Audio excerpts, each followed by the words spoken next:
I'm excited to introduce John, our next speaker. He's going to be talking about building valuable deterministic products in a probabilistic world. Thank you very much. Hey, everyone. Nice to see you all. Yeah, and thank you very much for the team organizing it and the team hosting us. It's lovely to be here. So, as Brianna said, we're talking about building valuable deterministic products in a probabilistic world.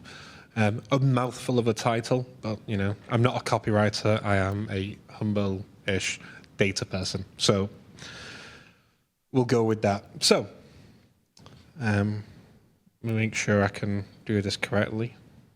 There you go. So, hello, I'm John.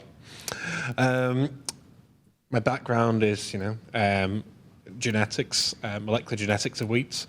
And after being rained on an awful lot, I thought, I don't fancy that at all. I like sitting in a nice warm office and do data analysis. That's how I found my way into PyData. I founded PyData Manchester, so I'm, as you may be able to tell, from the UK. Moved from, well, took on the additional role of conference chair in London. And now I've started trying to help out with the PyData Strategic Committee.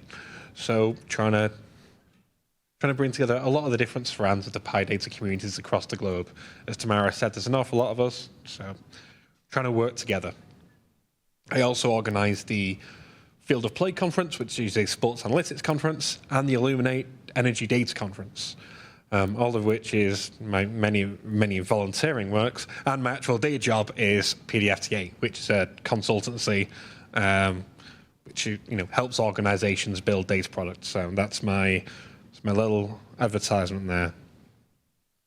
Just nudge me if you want to build a data product. But enough of that. So in terms of trying to get across a clear, concise message, this is what I will be talking about. I don't have a laser pen, so imagine I'm gesticulating wildly. We're going to talk about what I think is most important is to deliver a valuable product, use as little AI as necessary and no less. So while AI can be really valuable, it can also go wrong in some of the ways we've been discussed before, and I'm sure many of you will know from bits of the news. One thing that is worth kind of bearing in mind is even in traditional software engineering, writing code is expensive. Maintaining code is expensive. Machine learning, data products, and AI, even more so, is expensive because we need to be able to figure out, does it work or not? So, again, use it where it's necessary, but if we don't need to use it, let's use simpler stuff. Falsifiability is your friend.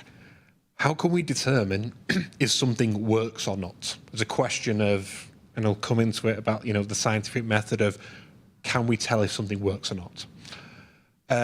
And again, not to beat a dead horse, but while the field of AI engineering and LLMs and machine learning, all these things are relatively new, software engineering has been around for a long time.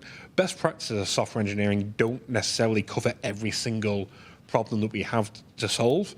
As Jim's talk did a very good job of showing, there's an awful lot of new problems, but we don't need to reinvent the wheel. Let's use the lessons that we've learned over the last 50 years, however, and make the best use of them as we can do. So, it's in the title, what's probabilistic system? We are using more and more of them, and it's important we understand what they are, why they are, and how to best use them. So, what is a probabilistic system? LLMs are probabilistic in nature. So, given the output, if we put in the same inputs, we're not guaranteed to get the same outputs, which can be really useful, but again is different from what the most things we are used to using. Most of the time, in the most simple example, if we're building a program to add two numbers together, we put in two integers as arguments, we always get the same output. The same is not true of a probabilistic system. So much of what goes on at the moment is figuring out the best ways of building systems that deliver reliable, valuable outcomes.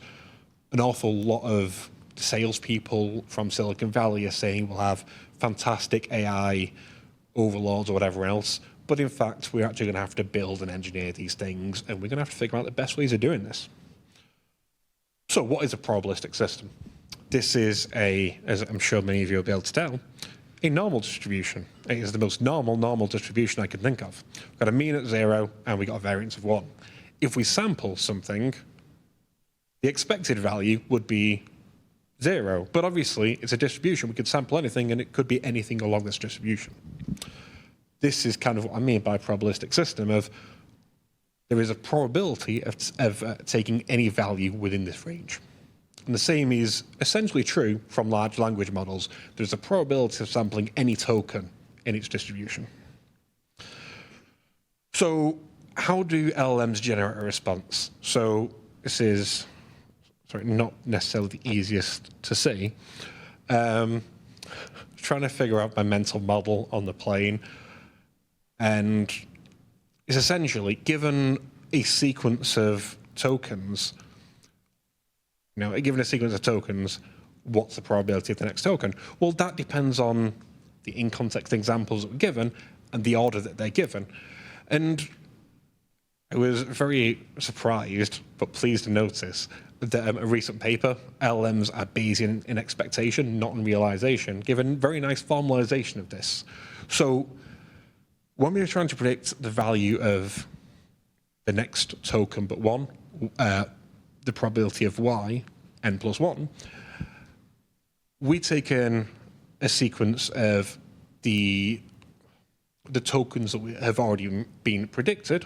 So if we're looking for the 5th token, we know all of the tokens 1 through 4, but we also have the prior distribution of which is essentially the model that was trained, the pre-trained model. So this is a combination of different things that are used to generate a response. One of the things with large language models is because they're such high-dimensional such high-dimensional systems, we're not just looking at y of 1, 2, 3, or whatever, up into n plus 1. We're essentially dealing with the integral of all of these different steps, which is kind of what we're getting at with this integral here. It's everything up to that point.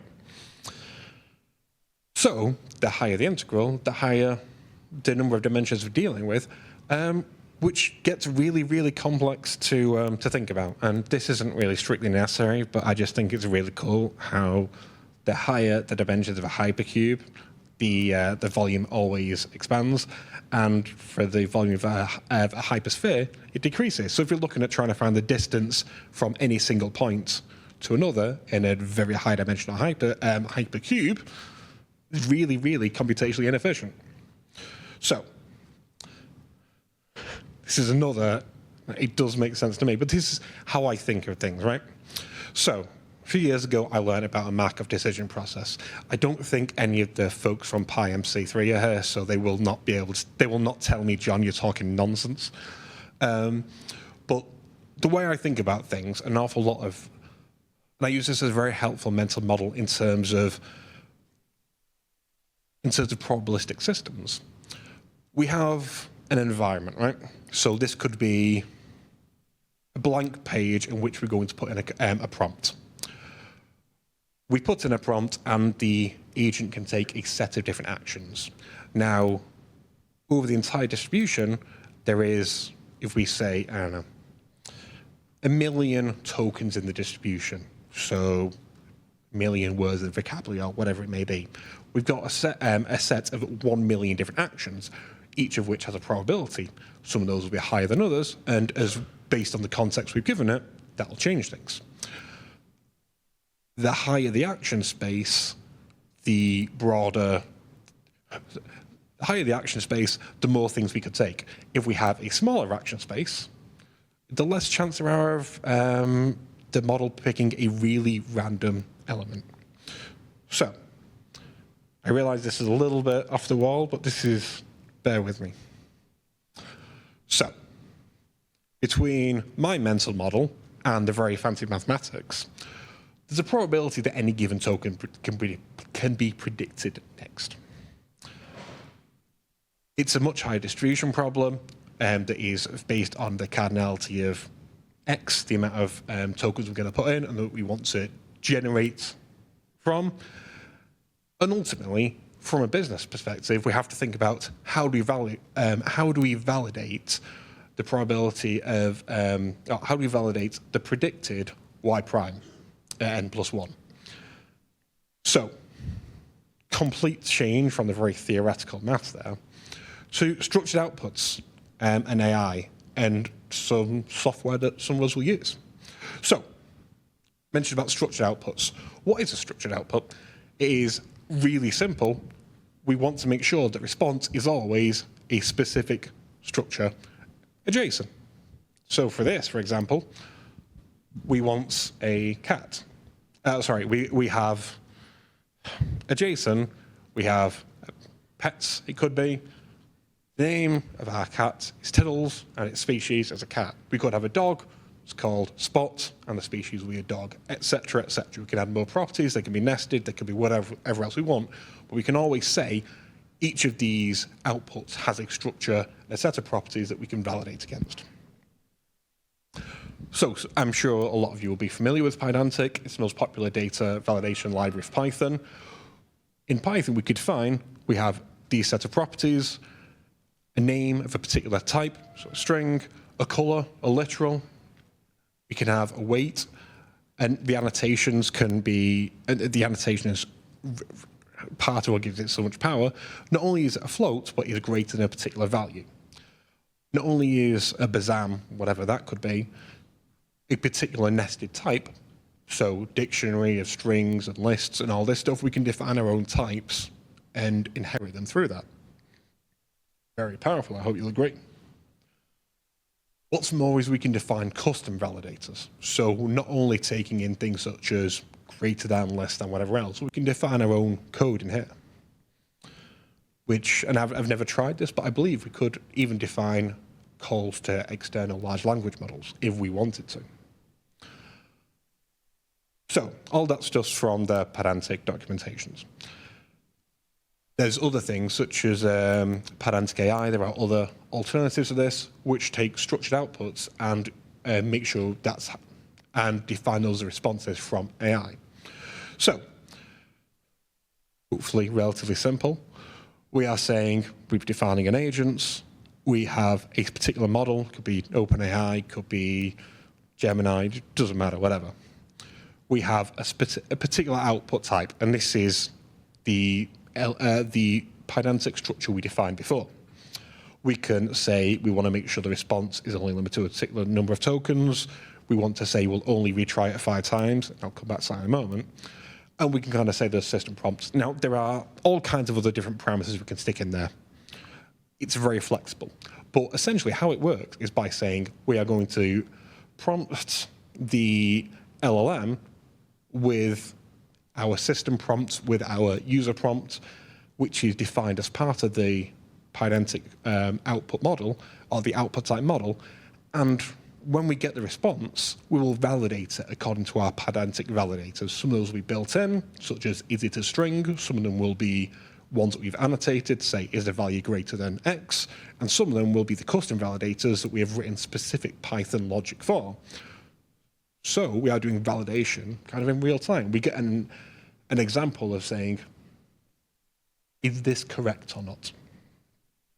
For a very broad definition of correct. So I've taken some pretty broad turns there from our original core concepts, but let's revisit them because I think everything should come back to this, right? So we talked about using as little AI as necessary. We've talked about the concept of falsifiability, and that is about how we can say and validate if the results we're getting is what we expect it to be. And we've talked about software engineering best practices and how units like this, how objects like this that we've defined can be tested, can be put in production, along a lot of other software that follows basic Python best practices. Hopefully nothing in here is looking at it like magic. It's built on some very basic fundamentals of software engineering.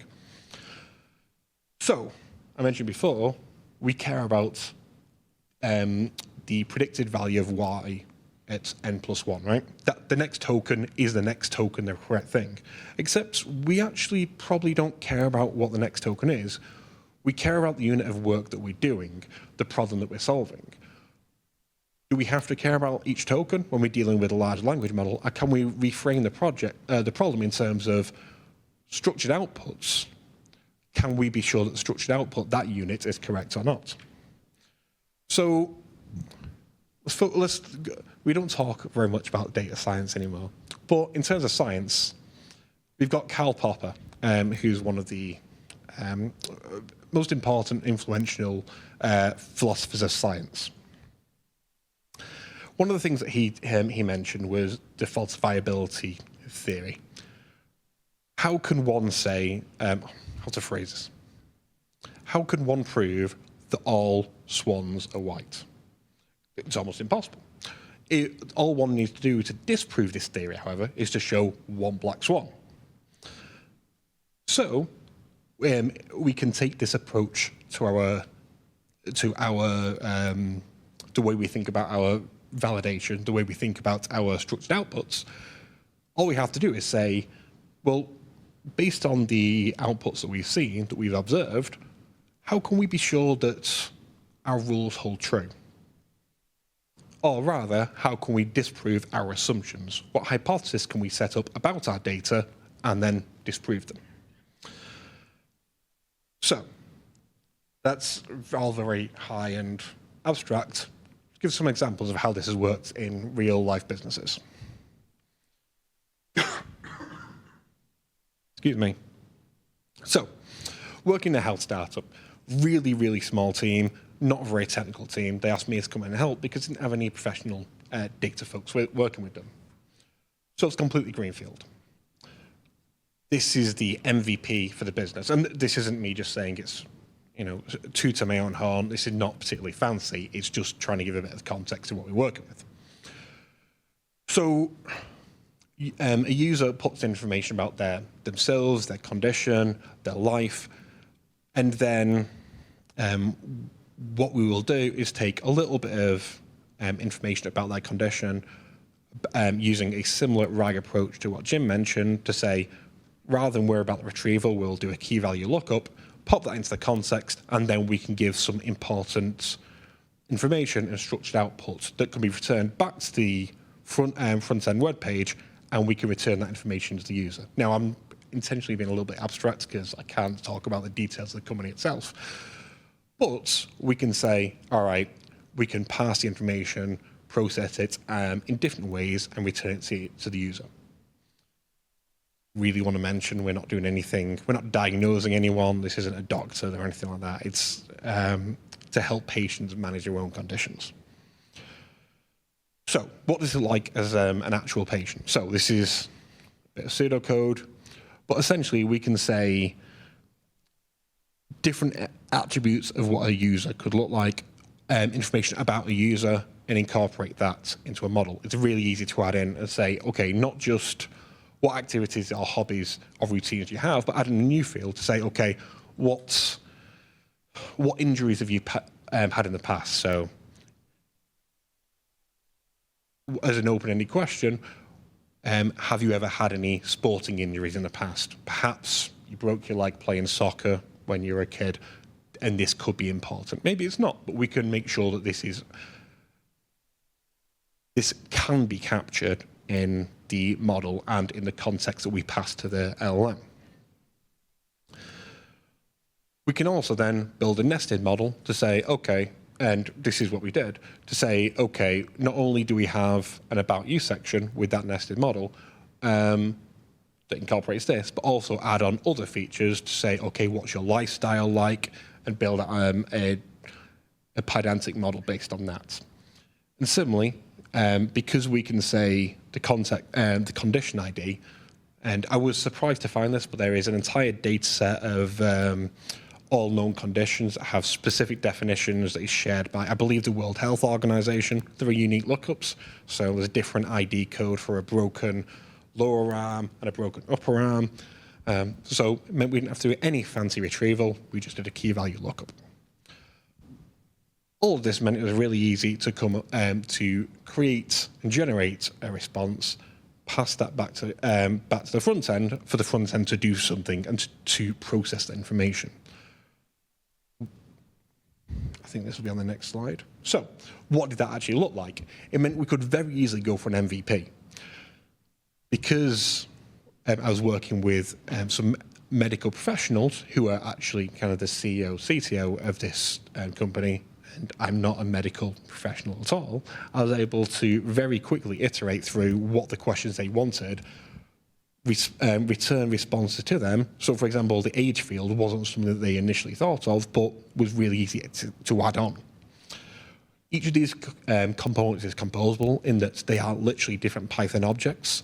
We can eliminate them, we can add them in, whatever, and it was really easy to then generate an MVP and iterate quickly and deliver value in a short time on a really small fixed budget. So overall, from me as a developer and for them as business owners, so it's a good win. It wasn't anything that was magical. We weren't doing any cutting edge anything, but we solved a business problem. And everyone loves delivering shareholder value, I'm sure. So, second example is almost the polar opposite. So working with a large corporation, so and this is in the UK, a large corporate retailer that turns over about £12 billion every year. They've been going for a very long time, and they have an awful lot of ETLs, as you can imagine, some of which move data from mainframes into Snowflake, all this kind of stuff. So one of their ETL tools runs on a domain-specific language. I was reading through some of it, and with the domain experts, and I was thinking, okay, well, they're doing lots of bit shifts all over this place. This seems like nonsense. What's going on? He said, no, John, this is exactly how it's meant to work. So not only as I've got quite a bit of experience working as a data engineer, but I didn't have enough domain experience to translate the domain modeling language into ANSI-SQL that we would all recognize, because it, frankly, was beyond me. It required more domain knowledge than I had. So, because we had a very small number of domain experts, we had to try and translate tens of thousands of these ETLs, each of which had multiple different steps with the domain modeling language, which the organization, even though it made such strong revenue, certainly didn't have the time and the money to be able to say, okay, we can employ humans with this level of expertise to translate such a complex system. So we wanted to build a small tool to help automate that. It's not a big deal. It's a small thing in a small-ish department, as I'm sure those of you who work in corporate will know. They had much bigger budgets than the small startup, but it was much less important to the organization overall. But it's a small part of a component that is part of a slightly bigger movement, a slightly bigger department to migrate out of a data center, and all these things have knock-on effects that can lead to tens or hundreds of millions of pounds of budgets. So, what we tried to... Oh no. This is out of order, I'm so sorry. So, without going into it too much, we had similar pydantic models. I'm not going to go into them so much because essentially it is very similar. We're able to say this is the input, the domain-specific modeling language. These are some of the properties that we expect to get out, so we can evaluate them, stuff like this. We went through a process, and I think this is becoming more and more common, that we used domain-specific experts to go through, to basically hand label a benchmark set and be able to say, okay, correlating some of the classes of errors that we're able to see, how can we build out some deterministic criteria to catch some of these classes of errors? So it could be, does the SQL compile? Is it ANSI compliant? Can we use some existing deterministic SQL libraries to parse them and process them, things like this. And as we moved them into deterministic errors, so we could automate them, and we could even automate and organize them through existing tools such as PyTest, and run through orchestration tools, whether they be more complex, such as Airflow, or through test runners in our CI pipelines. We're able to move the ways we evaluate and automate this higher up through the stack, so it's easier and cheaper to do. And of course, for some of these, we were able to put them all the way up through and add them as validators onto the PyData models. So in this case would mean that we can guarantee that any of the models that are actually returned and generated by the LLM wouldn't have this class of error. Sometimes, of course, the LLM would say we can't generate this something that fits your criteria, but at least that means we know we aren't getting hidden errors. An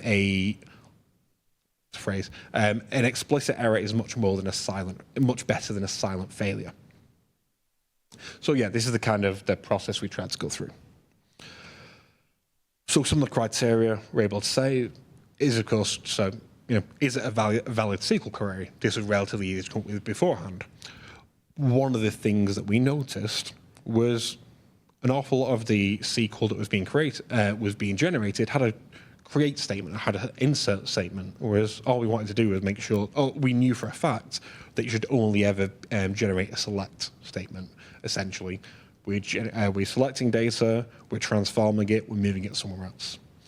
We're also able, and this is kind of one of the things that took a little bit of time to get to, but we're able to incorporate an overall DBT model and identify which of the tables, which the select statements, etc., how they fit in the overall DBT project, and validate things through that, which is really cool. Which ended up leaving a very similar table as the one Jim showed before. So for different samples, this is going against one of the things that was shown before of using abstract variable names, but for different samples, be able to show for a given run, these are the criteria that came across. So over time, we could say this run ID, which had certain parameters, maybe we tweaked some of the user prompts in the variable, or we changed the way we shared context, had different percentages of accuracy across different criteria, which means we can compare things over time. We can also see certain samples, maybe they're the odd ones out, and maybe we need to get our domain experts to focus on looking at those. So the outcomes was essentially we're able to relatively easily and cheaply incorporate expert knowledge and domain-specific experts in this. We're able to automate the translation, which is the overall the main business goal to begin with. We're able to identify and prevent large classes of errors, and it gave us a framework to iterate and improve over time. So the more we did this, the more we were able to build up our toolbox and our base knowledge about how this can work, which made it much easier for us to actually demonstrate value and keep going.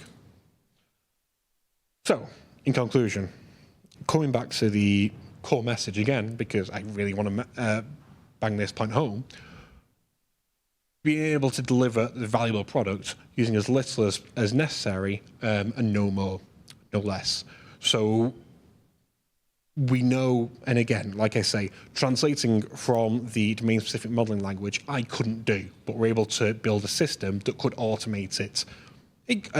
We ended up as, somewhere between 95 and 97% in accuracy, but that was better than what I could do. That was better than what a lot of the very talented data engineers were able to do. And the fact we're able to automate that was really useful. We're also able to make sure that what was fundamental business as usual, we could migrate, but make sure that there was very limited downsides in terms of failure, because we could migrate it into migrate it into DBT projects. We could essentially run it, see if the translations worked, by saying, okay, the values we're getting out similar to the values that were elsewhere. And because it was relatively cheap to generate the DBT, we're able to then do that relatively easy. And again, that isn't an AI product that's doing that. That is almost entirely deterministic once we've done the translation. But that's where the majority of the value is, in the deterministic element, not in the probabilistic element. So I mentioned the falsifiability, being able to test and prove to our own understanding this is incorrect. And again, it's about having the hypothesis testing that is kind of core of data science to say, we think this is true, how can we disprove it? And have validators as part of PyDantic to prove that. Following software engineering best practices, as I mentioned, lots of unit testing, lots of property-based testing all the way through, and making use of all of the existing data warehousing tools to store this data and analyze it as best we can and make use of it. And again, the core thing being solving an actual business problem. Both of these examples that I've talked about, I don't think are particularly exciting. They're not shiny, no one's going to put them on a big slide deck and talk about them, except for me. But they solved a problem, and that's kind of the element I want to leave you with. All of this should be solving problems. So with that, have you got any questions?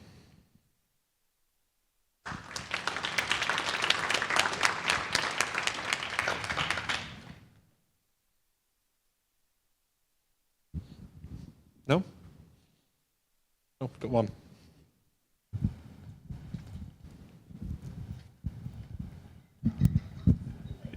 Thank you for the talk. So, yeah, your talk is about, okay, how do we build deterministic systems from probabilistic, like AI models and stuff. So I understand, like, you can validate certain things, like, okay, does it compile to valid SQL, like that kind of thing. But I feel like there are certain classes of errors, like it just, fails to do that, or say you have like a category and you just like, how do you know it's mapped to the correct category, that kind of thing. Do you have any strategies for like trying to handle that kind of thing other than just like retry it, or like it feels like there needs to be like a human in the loop at some point to just kind of review it. Yeah, totally. And I think that's one of the things where it's not about removing all possibility of probabilistic systems, because you're quite right. Some of these things are things that can only be done by machine learning or AI. But what we've done here is try to reduce the complexity of a problem from you're generating strings of everything into, is this the correct value or not? Which I think, if we take a step back, is something we can look at is more similar to classic machine learning in terms of binary classification or categorical classification, in which we can then hopefully say, okay, can we solve this with those standard machine learning tools? So we come at it from a situation of, do we know what all the categories would be beforehand? And if so, we can then say, okay, we can use tools. Sorry, my brain is, I'm dealing with a jet lag, so I apologize, I'm a little bit slow. Things like confusion matrices, accuracy, F1, scores, tools of this nature. I'm trying to be as boring as possible here in that I don't think we need to look at new things. We have reframed the problem, hopefully, as multi-category classification, and we should be using those tools to solve it. Does that answer your question?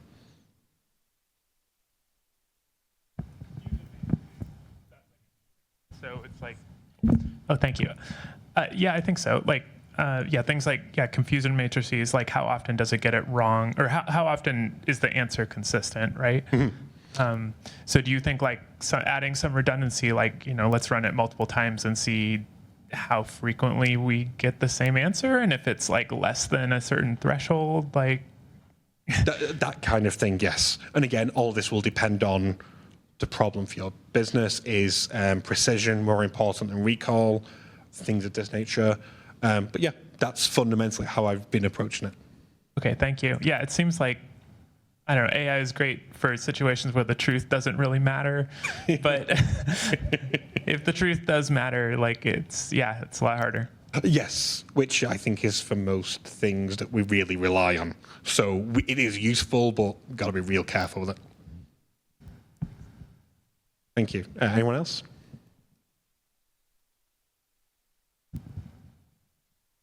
So you've been talking about creating deterministic products off of probabilistic models. Have you ever thought about creating probabilistic products off of probabilistic models? How much, like, I don't know, in my domain space, everything is probability, it's all be blah, blah, blah, blah, blah. And so we always talk about how much do we expose that we only have this much probability versus, a deterministic answer to give you. Yeah, and you know what? I think if I'm going to do this talk again, I'll try and approach this differently and try and introduce it differently, because I think that's one of the core things. I speak to folks a lot in different areas of business who do data science or machine learning or whatever, and so often it's how do we help a business, right? So often I've been chatting with folks in sports a lot. So we can give really complex maths to someone of, we're in North America, talk about American football. How do we help a quarterback make a better decision? And we're probably not going to sit in front of a quarterback and say, we've got this probability distribution, we've got this probability distribution. We probably want to put it in terms that they understand, that they care about. And most businesses, most